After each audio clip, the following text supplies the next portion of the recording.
John Hook's Newsmaker starts now. Thanks for joining us on Newsmaker. The Arizona governor's race is a year away, and we know that Governor Hobbs is going to run for re-election on the Democratic side, but on the Republican side, it is the wild, wild west. Karen Taylor Robeson is running again. She lost to Kari Lake in the primary, the Republican primary, in 2022. Congressman Andy Biggs is running, and my next guest jumped in this week. Now it's a triumvirate running for the Republican nomination. Congressman David Schweikert, who represents in Congress Scottsdale, Paradise Valley, Fountain Hills, Northeast Maricopa County, Cave Creek, parts of Phoenix. He joins me now on Newsmaker. Good to see you. Yeah, I've never heard it phrased exactly that way, but I can work with it. Okay, why now? It was actually a combination of a handful of things. I am just livid with Congress. I made a series of agreements with leadership that I would get the opportunity to run a series of bills to deal with much of the crazy spending. Remember, we're borrowing $70,000 a second. They broke that promise. And at some point, look, I'm blessed. I chair the Joint Economic Committee. I'm number 4 in Ways and Means. I chair oversight. You give your heart and your soul to do the right thing. You're in a 50-50 district, and you're still out there banging away saying we can do this better. And the very people you need won't even co-sponsor the legislation that's required. Okay, you said... So maybe the state is savable, but I don't think Congress is. You said to Axios that Washington is unsavable, but you believe Arizona is savable. Absolutely. Let me start with the unsavable Washington. This echoes exactly what Matt Salmon told me when he left the first time. I was surprised he went back. He was so disillusioned, you know Matt. Oh yeah. He was so disillusioned that I came away rather shaken. I'm like, if the guys we've elected to go back to Washington feel this way about it, how are we supposed to feel about it? All right, a moment of truth. What will rip your heart out is all day long you have a parade of people at your office demanding more money. Either cash, spending, or they want you to regulate their competition. The concept of the morality of a free market system, of people fighting it out to do the best they can and that raising prosperity for every American, in many ways is gone in Washington. Why did you keep seeking re-election if you were so... It takes almost a decade before you can get a chairmanship and get on where you actually have the levers. I now have, I have a half a dozen PhD economists that work for me in the Joint Economic Committee. Because your thing is really the budget and the deficit and the debt. Yeah, I'm good at math. Debt, deficit, and demographics, actually.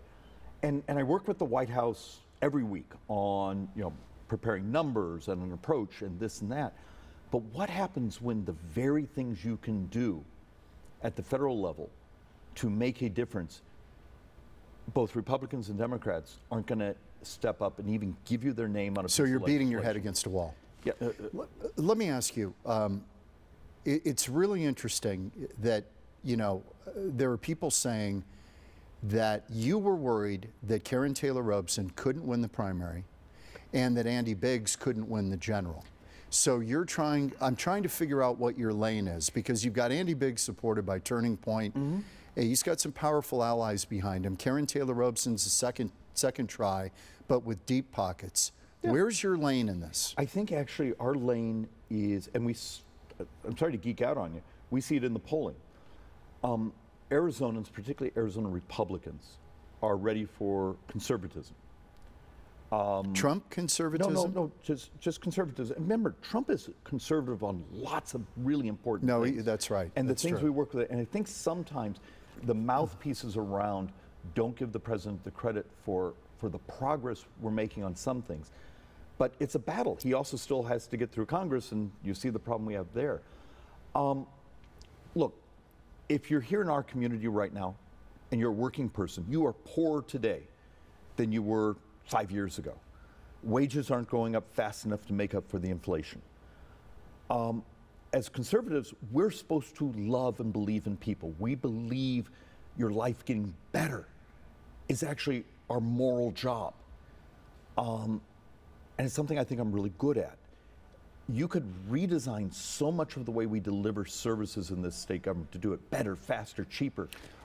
And with that, I think actually getting back to the fact that people moved here to Arizona for a better life. For opportunity. And if you look at our wage growth, you look at our job opportunity right now, we're flatlining.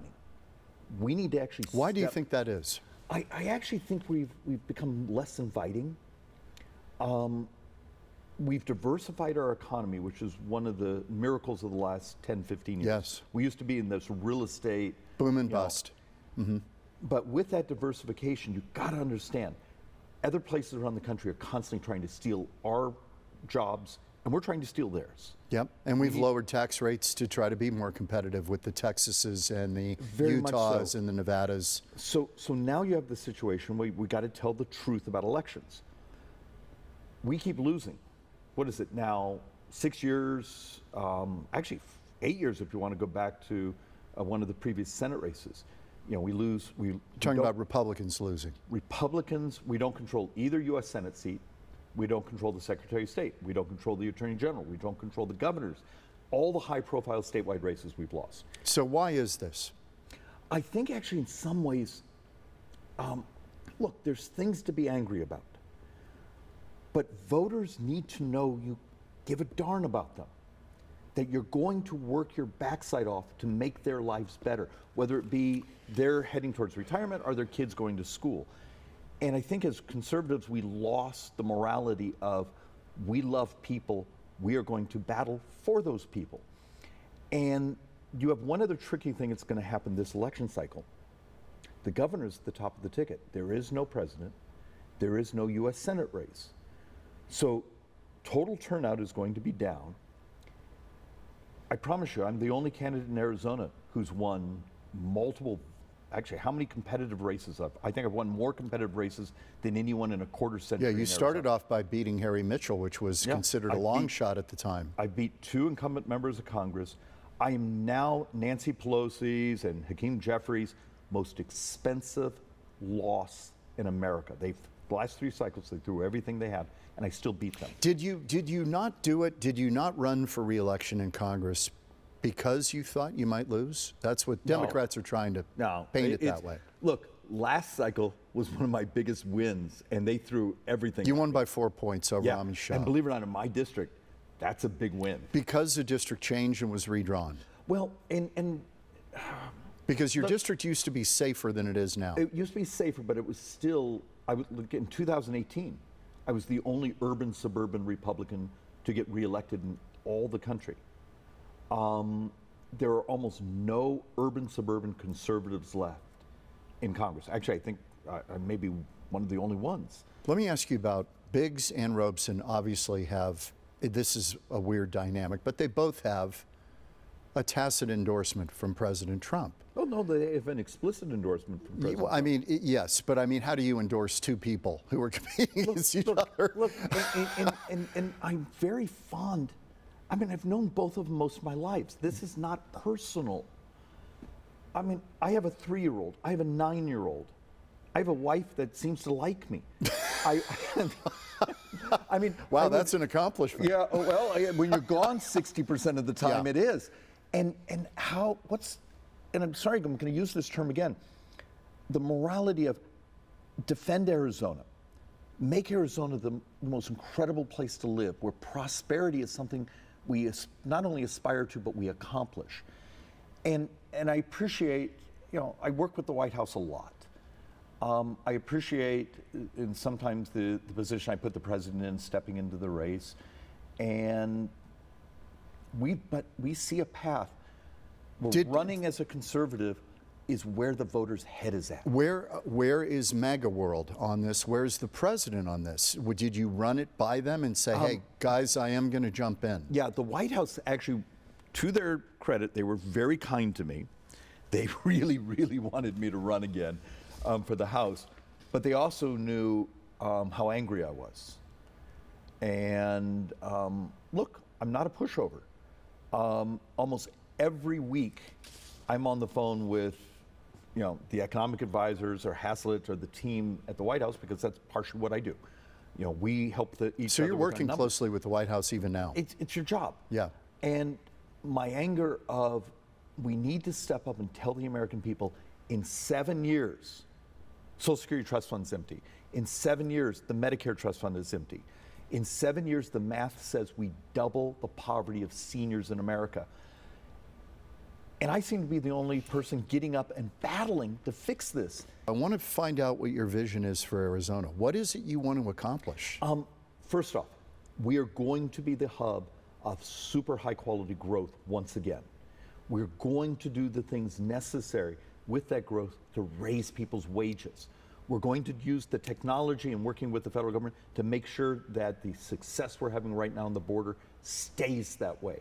We're going to actually start to use the technology to get these agencies to be able to communicate with each other. So if you're, child protection, they have the information actually flowing to the law enforcement, and law enforcement knows what's going on. None of this is really complex. It's just sort of dragging the bureaucracy into this century. Because of the government shutdown, which could change, we're taping here on Thursday afternoon, this conversation. This could all change. But if you were the governor right now, would you have kept the Grand Canyon open? I think I would have. Part of that reason is the economic value of the tourism that comes through Arizona. And look, at some point it's a math. Here's its economic value. Here's how bed tax is one of our most important taxes we collect here from hotels and those things. So at some point it is a math equation. How would you make Arizona better? I actually think there's a number of creative things you can do. If someone is really geeky, go on YouTube. From 7 years ago, I did a YouTube video on environmental crowdsourcing, Schweikert, and the concept of how you can use technology to crash the price and yet do things like make the air quality cleaner and not burden business. Energy seems to be what we are going to have. It's big. So where are you on this? Do you think we need more nuclear power in Arizona? Is it time to build another generating station? The problem is bringing up large-scale nuclear. I absolutely love. Palo Verde has been, I still always want to go back to the 1970s and find the people it campaigned against it and said, how many millions of tons of carbon is not in the air because we have the largest nuclear power plant. But it's bigger than this. California is starting to shut down its refineries.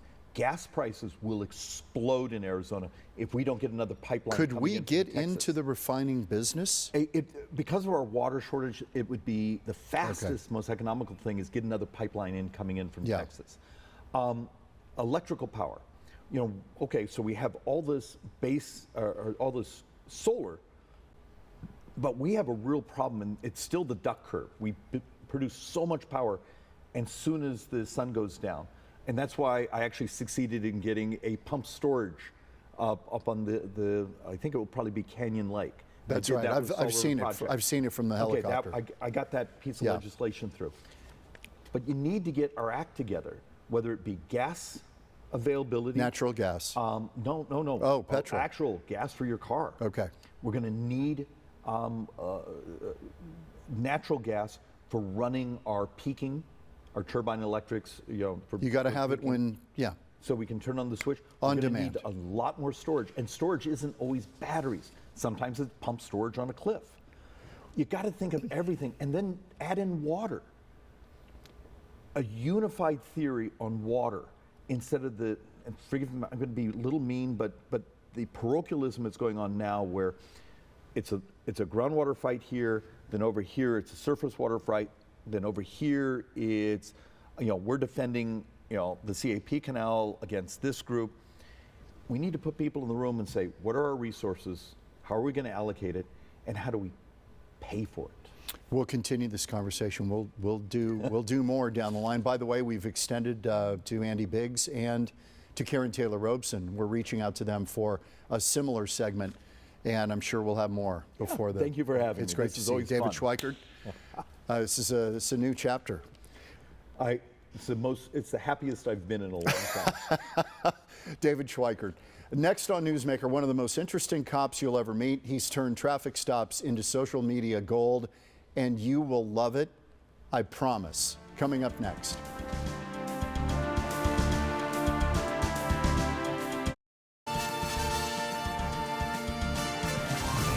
Welcome back. He's a cop who turns his exchanges with motorists into life lessons and some hard love. Famous now for his YouTube videos, Fridays with Frank. My conversation with Pinal County Deputy Frank Sloat. Okay, we got to get into your video. Your style is very unique. This is the video that put you on the map. I think it's had almost 2.5 million views. And you had to get a little bit rough with this person because they were not being cooperative. Yeah. Yep. Here it is. 71, passing all these cars. Get a good look. That guy right there.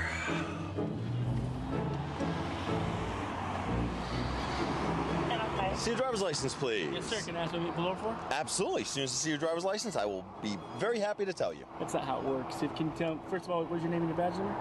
I'm sorry. I do this for a living. You don't. I tell you how this works. Let me see your driver's license or I'm going to pull you out of your car and arrest you for failing to provide ID. This is a legal request. I don't want to hear any other words out of your mouth except here's my driver's license. Please.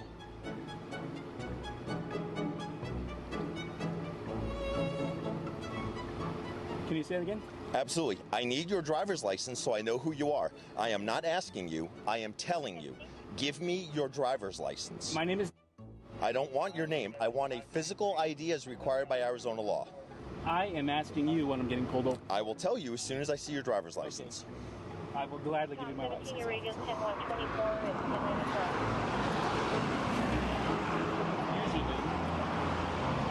get some identification of the reason why I'm getting pulled over. That's usually how it works. All right. Well, I'm Deputy Slope. I work for the Pinal County Sheriff's Office Traffic Unit. And the reason I stopped you is you're traveling 71 miles an hour in a posted 45-mile-per-hour zone. We also see registration and current proof insurance, please. Can I do some more back? Unless it's going to magically appear in your hands, you would have to, right?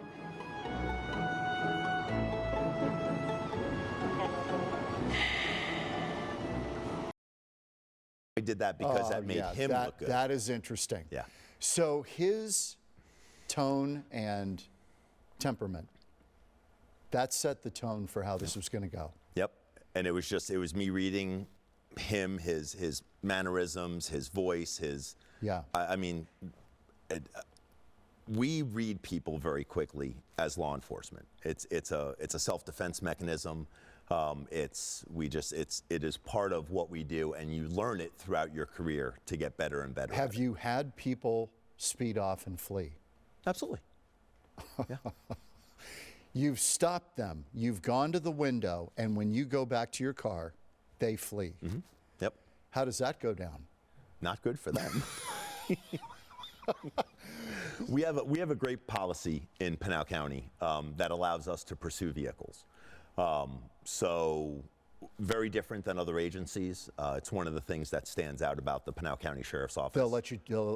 Well, you're in more of a rural area, but that's changing. It's right? very much changing. But so you've got to make the judgment: is it worth it to really lay down the hammer on this guy and chase him when it could put other people at risk? Right, and that is that we have policy that's written about that.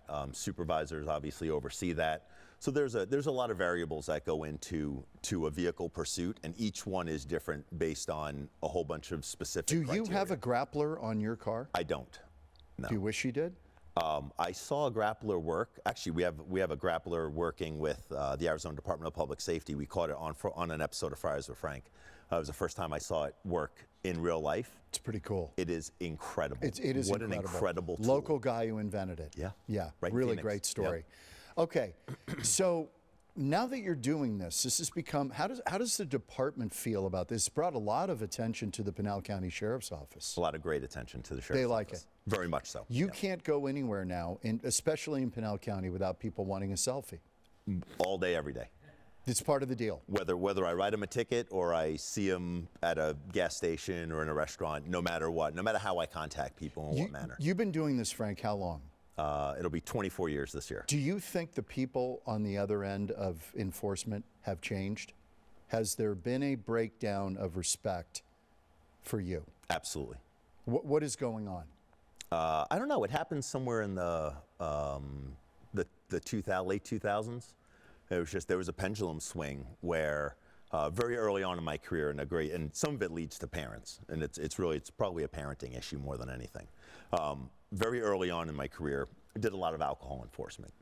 We would catch juveniles drinking, and the parents would come, and the juveniles were at fault. Yeah. As I progressed on through my career, if that same scenario would transpire, I would be the one at fault. It would be, why did you contact my child? Oh, man. So that pendulum has swung from needing to have the children be held accountable to, why did law enforcement have a reason to contact my child? Yeah, it's not the kid's fault. Right. Speaking of that, we do have time for the video of the 14-year-old boy that you stopped. Yeah. It's wild. Take a great. look. License. I don't have one. Why not? Okay, sorry, I just couldn't see your hands. I don't like it when I can't see I'm people's sorry, hands. I'm pregnant right now. I'm not supposed to be driving. I had to drop him off home. Okay. Yeah, I literally live Wait, you're right pregnant? there. You're not supposed to be driving? That's what I was told. You're not supposed to be driving if you're pregnant. That's what I was told. I don't know if I've ever heard that before. Really? I've known a lot of pregnant people. All Okay, right. well, I'm Deputy Slope. I work for the Pinal County Sheriff's Office Traffic Unit. Couple different reasons that I stopped you. First of all, my attention never would have been drawn to you if that muffler wasn't so loud and annoying. Yeah, it's not my car. It's Literally but you're driving it, so you're the captain of this ship, partner. So your muffler's loud and annoying, and it allows everyone. Is this your neighborhood? yeah. Your neighbors hate you. Right there. They It's hate not you. my car. Okay. If you drive this in my neighborhood, I'd hate you. So that's number one, is you have a muffler that creates an unusual sound, which is the requirement for Arizona state law. Secondly, I don't know how you can see through your windshield because it's tinted top to bottom, left to right, and so are your front side windows. So all of that dark tint is all illegal. You can't have it. You can have tint just up at the top, but you can't have it everywhere. So, and why don't you have a license? I'm 14. You're 14. Okay, and ma'am, is this your car? it's my fiance's. Your fiance? Okay. So, and who is this to you? He is, like, family. He's my cousin. Okay. So, Because she lives at the apartment. Yeah. She told me she couldn't drive, so I was just coming to my house and she's getting picked up. I know, I just heard I'm not supposed to be driving when I'm pregnant. I wasn't sure. But How old are you? Me, I'm 18. okay. I mean, I literally have the pregnancy test right here. My house is a Oh, I mean, there's got to be days where you really are scratching your head. Almost every day. All right. A couple of things we should clear up. We've got about 90 seconds. Is this 11 mile an hour over the speed limit a thing? If you're 11 or under over the limit, posted limit, you're probably okay and you won't get pulled over. I would say that would be factual in the majority of jurisdictions, as long as it kind of. You got a grace period. Everything is situational. You have a little bit of grace there on the posted speed limit. So it varies by officer. The letter of the law is the speed limit is the limit. That's the limit. Is it reasonable and prudent? Does that come into it? That reasonable and prudent is part of it, yes. But Okay. it's reasonable and prudent is always what the posted speed limit is. Okay. And that's written in Arizona state law. What would you like people to know about what you do and how to handle an encounter with you? I not just with me, with law enforcement Exactly. all over the place, is be kind. Just be a good human. And if you're nice with the officer that's stopping you, officer, deputy, trooper, constable, wherever you are, if you're nice to them, you are far more likely to get a positive reaction back. Because we're really reactive. And we really feed off of the energy that people give Yeah. us. And own it. Don't try to come up with a lot of excuses, right? That We've heard doesn't 'em work. all. We've heard them all. I listen to them for a living. Okay, we've got 10 seconds or so. What's next? What do you want to do, or is this it? I could retire any day. So sky's the limit. I'm glad you're out there. Thank you. Deputy Frank Slope, Had it a is a blast. pleasure. Thank you so Thank you much. for coming on the program. It's my pleasure. Thank you. And I hope I don't get stopped, but in a way I kind of do. I like that. I like that. We're back in a minute on Newsmaker.